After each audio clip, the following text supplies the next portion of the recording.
आपको जौ के अलावा मैंने जो मक्का बताया था, कुछ जीके के क्वेश्चन उसमें मेंशन कर रही हूँ। मक्का को अनाज की रानी कहते हैं, मक्का को अनाज की रानी के नाम से जाना जाता है। ठीक है, इसमें मैंने आपको एक चीज़ और मेंशन करी थी, C4 फसल। ठीक है, C4 कई बार क्वेश्चन उठ सकता है कि आपने नहीं सुना हो, मे बी ज़्यादातर ने नहीं पता होगा C4 क्या होता है।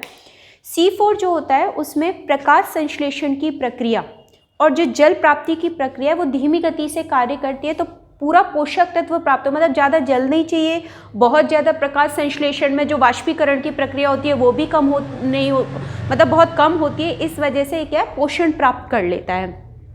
अगर दूसरे नज़रिए से मैं बात करूं तो C4 क्या होता है, कार्बन के जो 4 अणु होते हैं उसको ऑक्सोकॉलिक में कन्वर्ट कर देते हैं, जिसकी वजह से क्या होता है, कम पानी में अच्छी उत्पादकता प्राप्त हो जाती है। तो C4 का सिंपल शब्दों में, अगर बहुत इजी, आपको बहुत साइंटिफिक लैंग्वेज में नहीं जाना है, सिंपल पता करना है, जिसमें कम प्रकाश संश्लेषण और कम मात्रा में पानी की आवश्यकता हो, वो किस फसल में आ जाती है, अपनी C4 फसल प्रणाली में आ जाती है। तो दो चीज़ मेरे दिमाग में आई थी कि आपको पता होना चाहिए मक्का को अनाज की रानी या C4 का मतलब क्या होता है। तो C4 अगर आप चाहें तो लिख भी लें, और अगर आपको लगता है कि पता है तो वेरी गुड। नेक्स्ट अगर हम इसमें बात करें तो जो C4 मैंने आपको कहा था, प्रथम उत्पाद में 4 कार्बन परमाणु युक्त यौगिक ऑक्सेल एसिटिक अम्ल का निर्माण करते हैं। देखिए इसमें ऑक्सेल एसिटिक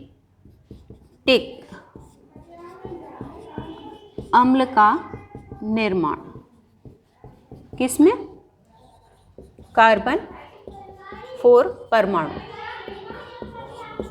किसका निर्माण करते हैं, एसिटिक अम्ल का। यही C4 की प्रक्रिया है। तो C4 भी पता होना चाहिए। इसमें ज़्यादातर क्या होता है, तो दोनों चीज़ मैंने साधारण भाषा में भी और साइंटिफिक लैंग्वेज में आपको C4 बता दी है। तो अभी तक जो हमारी मोटे अनाज थे या खाद्यान्न फसलों में जो आते थे उनके बारे में चर्चा की है। अगला हमारा टॉपिक होगा वो होगा दलहन व तिलहन।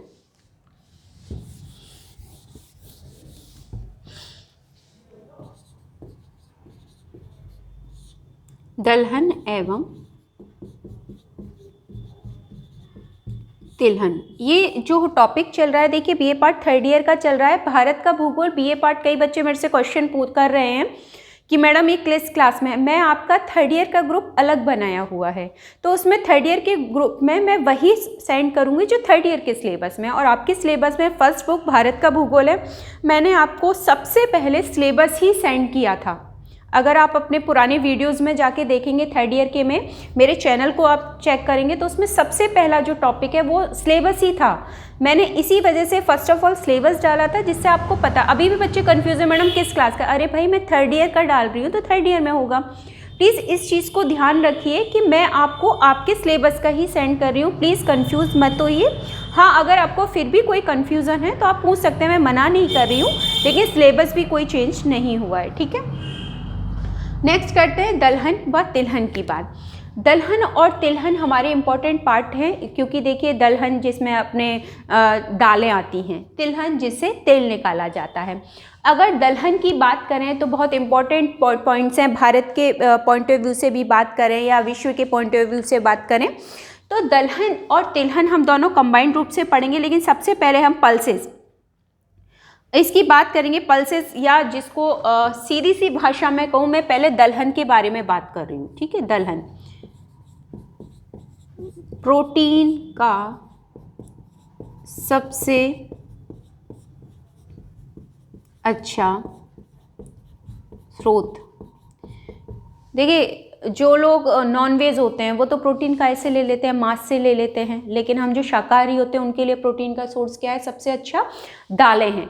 तो जैसे अरहर है, मूंग है, मोठ है, जितनी भी दालें हैं वो प्रोटीन का हमारे पास सबसे अच्छा स्रोत है। सोयाबीन है, ये बहुत अच्छे स्रोत हैं जिनके माध्यम से हम प्रोटीन प्राप्त कर सकते हैं। और हमारे शरीर के लिए प्रोटीन आप जानते हैं, बालों के लिए, नाखूनों के लिए कितना ज़रूरी है। तो दलहनों में हम बात करें तो इसमें रबी और खरीफ की फसलें दोनों आती हैं। अब फसलें कौन कौन सी आएंगी इसमें, रबी की फसल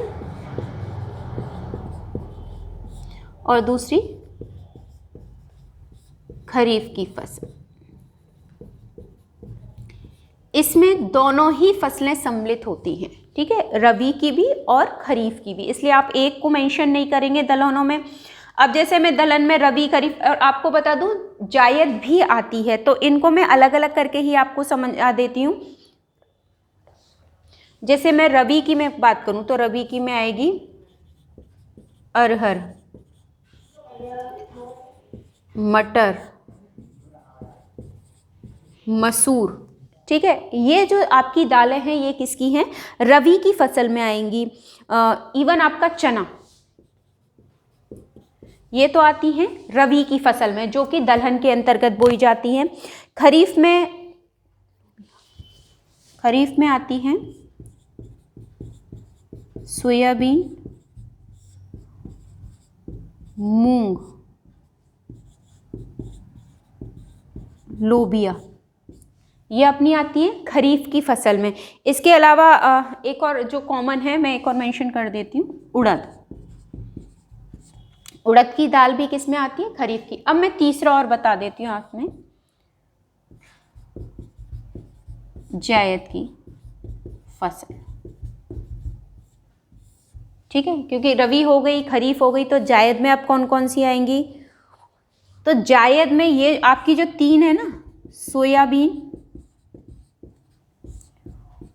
उड़द और मूंग, ये जायद के समय पर भी बोई जाने वाली फसलें हैं।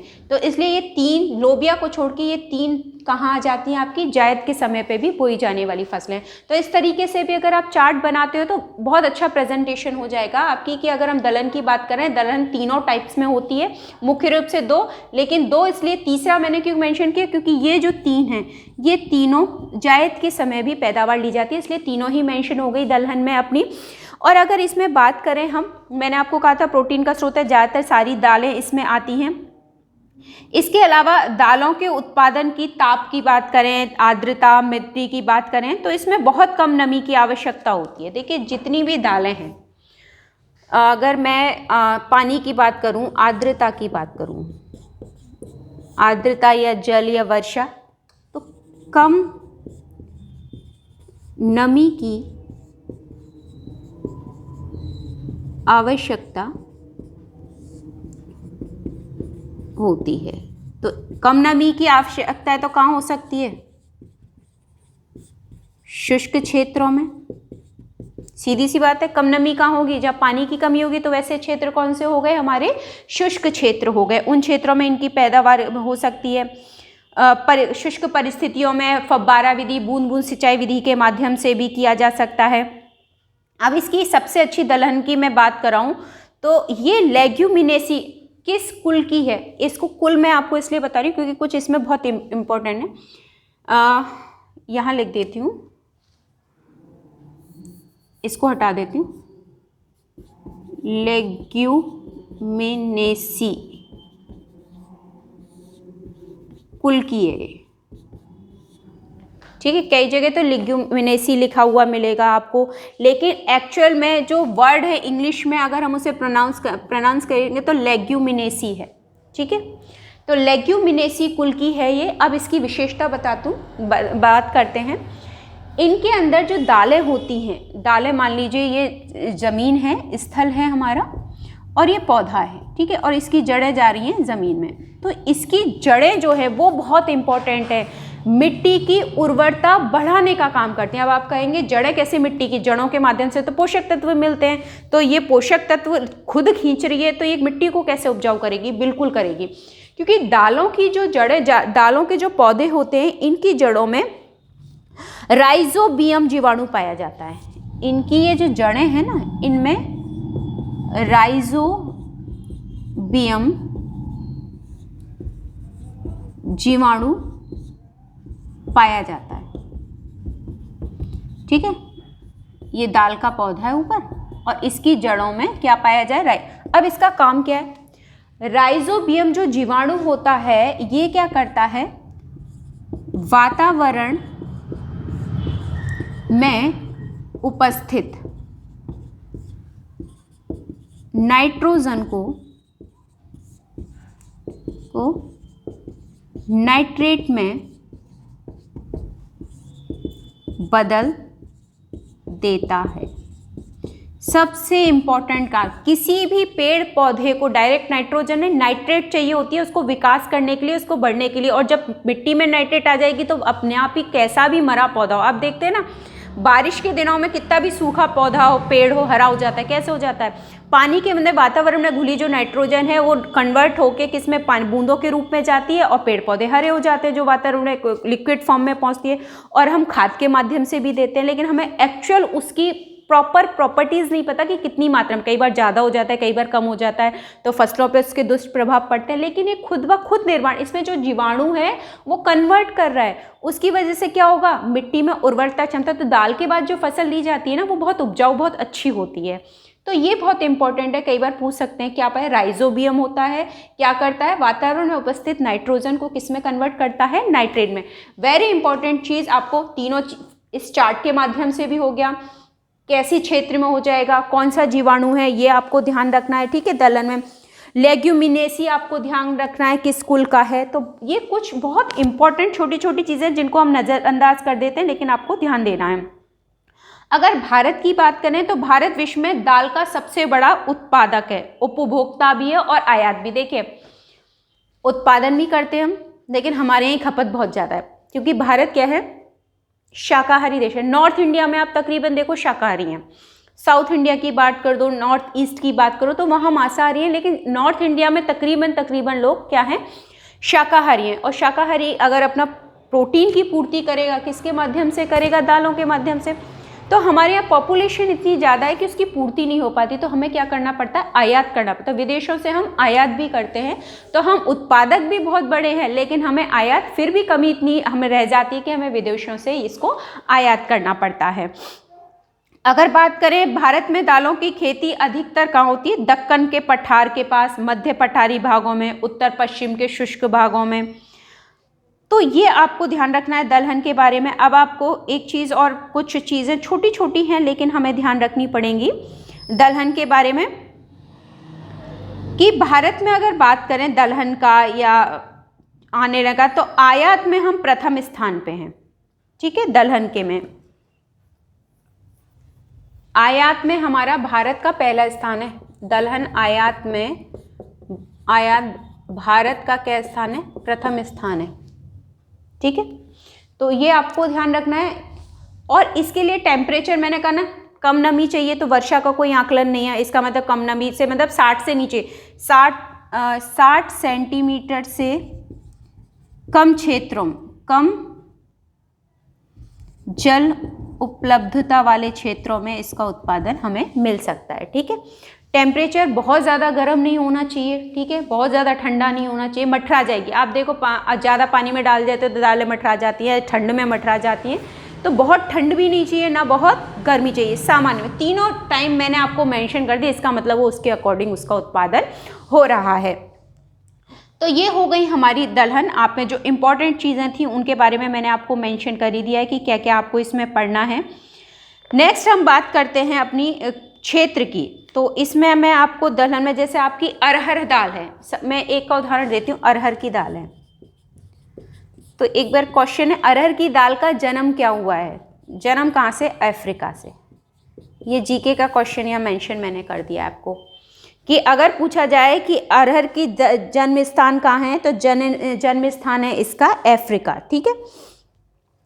तो इसके बारे में इतना है, दालें हो ही गई, कौन कौन सी हैं आप सब पढ़ ही रहे हैं, कितना वो सामान्य मैंने आपको मेंशन किया। अगला बात कर लेते हैं तिलहन।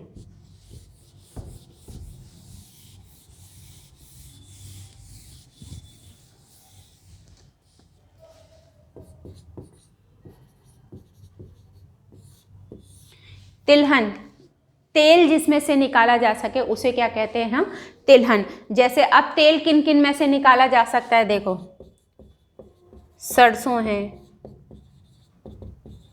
मूंगफली है, सूरजमुखी है और अरंडी है,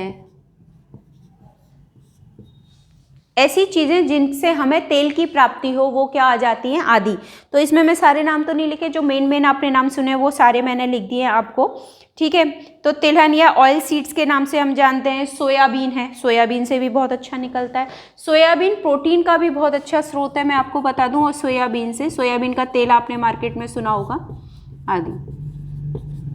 ये ऐसे हैं जिनसे हमें तेल की प्राप्ति होती है और बहुत मात्रा में ये बिकते भी हैं, ठीक है। तो अगर बात करें कि तिलहन के बारे में, तिलहन क्या है और कैसे, मैंने आपको कहा जिनसे तेल की प्राप्ति हो वो तिलहन होते हैं।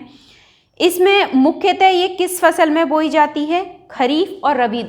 तिलहन कैसी फसल है, रबी की भी फसल है और खरीफ की भी फसल है, दोनों की फसल है। अब तो देखिए हर मौसम में इतनी टेक्नोलॉजी अच्छी हो गई, इतने संकर बीज आ गए, इतनी खाद प्रणाली है कि उसके माध्यम से हम हर फसल को ज़्यादातर ले ही ले रहे हैं।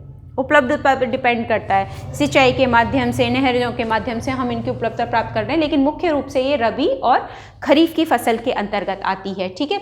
मैंने इसमें आपको मेंशन किया है, लेकिन मुख्य बात करें इनके उत्पादन की बात करें तो देखिए इसमें जो सरसों हैं, सरसों की बात करें या अलसी है, ये इनकी बात करें तो सरसों का क्षेत्र तो आपको देखिए सीधे सीधे सरसों की अगर बात आती है तो ये आ गया राजस्थान।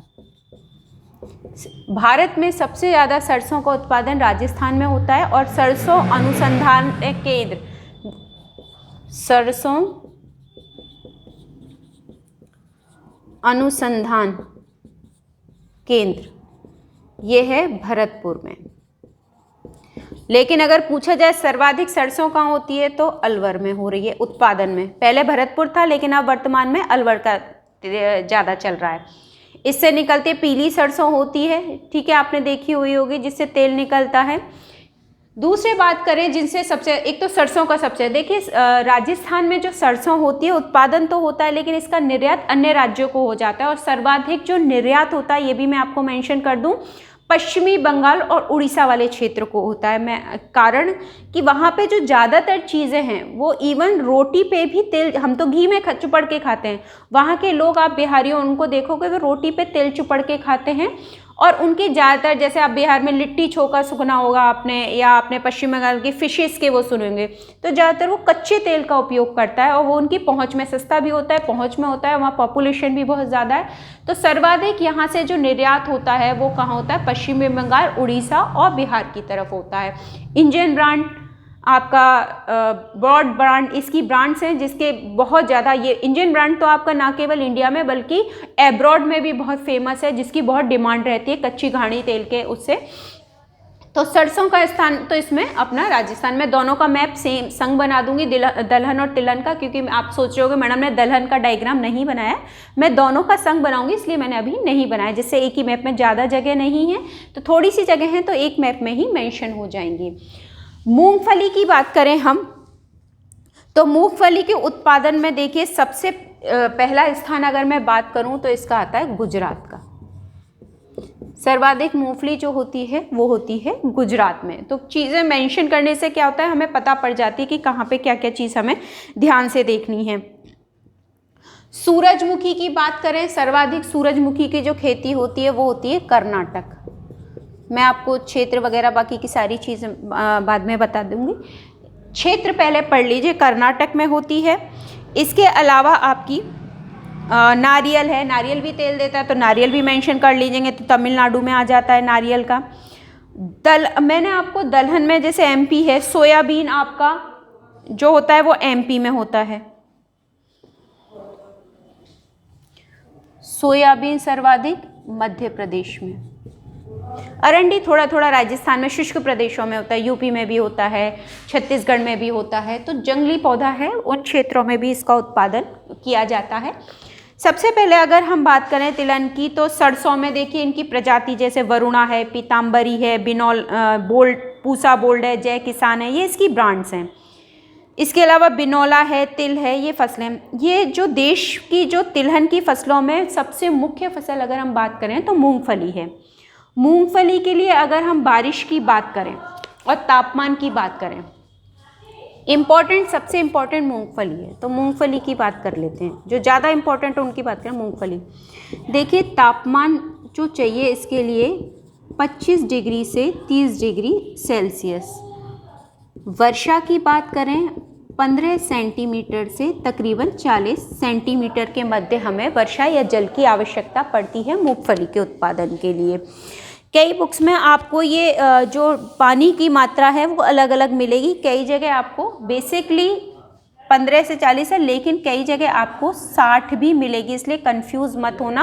15 ज़्यादा कम हो जाएगी तो इसे 30 से 60 वाला कॉलम ले लेना, ठीक है, ज़्यादा इजी हो जाएगा आपको याद करने के लिए। 30 से 60 का डबल कर दीजिएगा, ठीक है। पेंगविन मूंगफली की जो फसल है ये एक बहुत फ़ायदेमंद है और इसकी उत्पत्ति जो करती है कौशल प्रजाति करती है विशेष रूप से पेंगिन की, ठीक है। मूंगफली के प्रमुख उत्पादक मैंने आपको गुजरात बताया, इसके अलावा आंध्र प्रदेश, राजस्थान, तमिलनाडु, यहाँ पे भी मूंगफली का उत्पादन होता है, ठीक है। अब इसकी बात करें हम क्षेत्रों की कि कहाँ कहाँ इनका उत्पादन होता है, डायग्राम के माध्यम से अगर मैंने कहा था कोई भी चीज़ समझनी है तो हमें क्या रखना होगा, उसका डायग्राम ध्यान रखना पड़ेगा, ठीक है। तो डायग्राम के लिए मैं दलहन और तिलहन का दोनों का साथ साथ बना रही हूँ।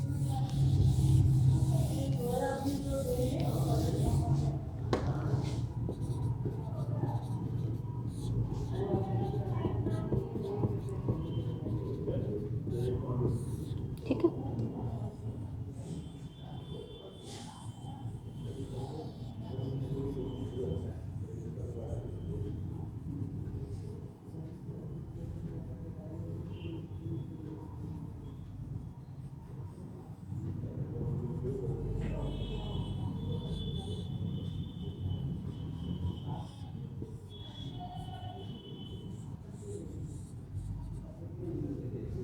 ठीक है।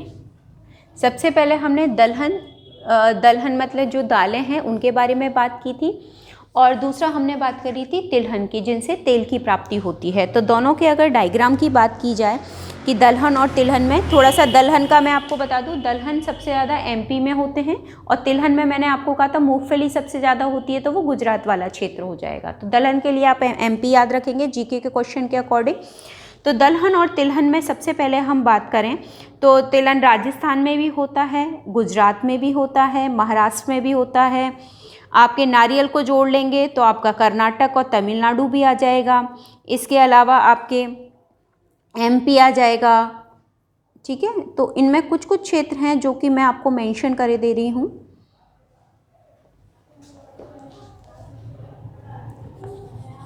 राजस्थान, ठीक है, गुजरात, महाराष्ट्र, ठीक है, एमपी, आंध्र प्रदेश। अगर नारियल को मेंशन करेंगे तो कर्नाटक, ठीक है, कर्नाटक वाला क्षेत्र भी आ जाएगा अगर नारियल करेंगे, ठीक है। तो महाराष्ट्र आ जाएगा आपका, गुजरात आ जाएगा, एमपी आ जाएगा, राजस्थान आ जाएगा। दलहन में आपका थोड़ा सा यूपी भी आ जाएगा, ठीक है, यूपी के निचले क्षेत्र जो एमपी के दक्षिण पश्चिमी क्षेत्र को टच करते हैं वो वाला क्षेत्र आ जाएगा।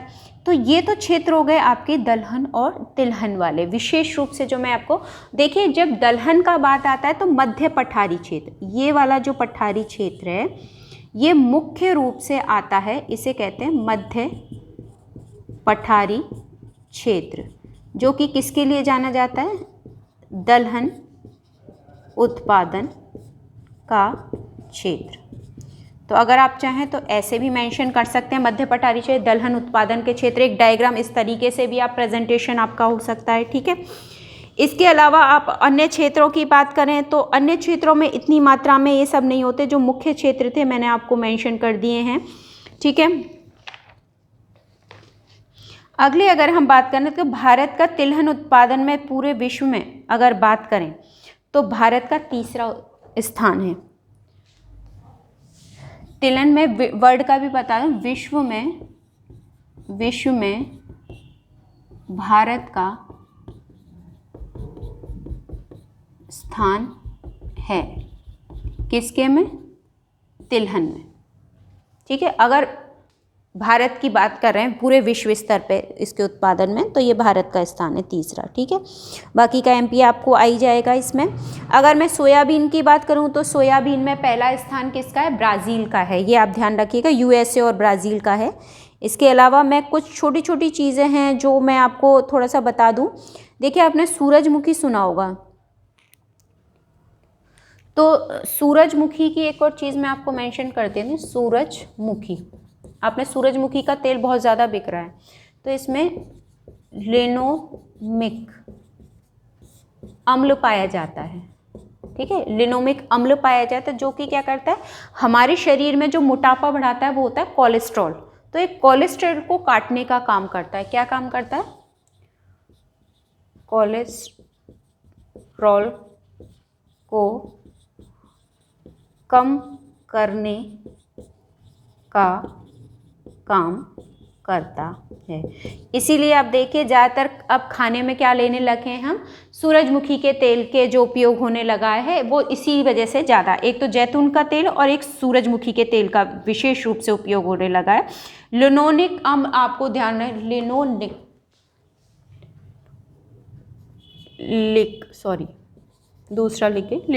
अम्ल, ये आपको ध्यान रखना है लिनोलिक अम्ल के बारे में।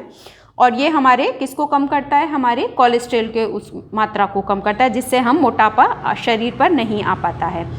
ठीक है, तो ये तो हो गई अपने किसके उत्पादन, दलहन और तिलहन के।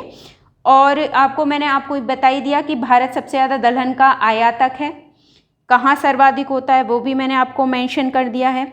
इसके बाद हम बात करेंगे हमारे अगली फसलों की। मुख्य रूप से जो फसल क्षेत्र थे जो दलहन और तिलहन के, तो मैंने आपको मेंशन, तिलहन तो गुजरात वाला क्षेत्र मूंगफली की वजह से आ ही गया है।